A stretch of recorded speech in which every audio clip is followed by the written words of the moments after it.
பார்க்க போகிறது வாழைக்காய் ஃப்ரை. பார்த்திங்கன்னா நான் இதை சன்னமாக அரிஞ்சு வச்சுருக்கேன்.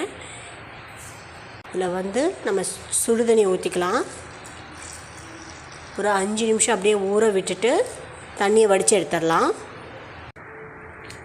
இஞ்சி பூண்டு பேஸ்ட்டு நல்லா தண்ணியை வடித்து எடுத்தாச்சு.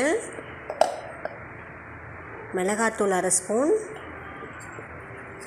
கரம் மசாலா 1 ஸ்பூன், உப்பு 1/2 ஸ்பூன், மஞ்சத்தூள் 1/2 ஸ்பூன்.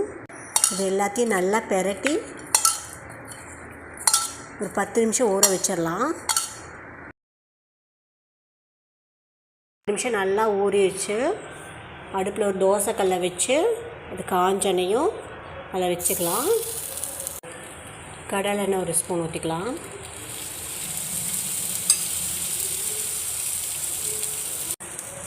இப்போ 2 பக்கம் திருப்பி போட்டு வேக வச்சுக்கலாம். சிம்லேயே வச்சு வேக வைக்கணும்.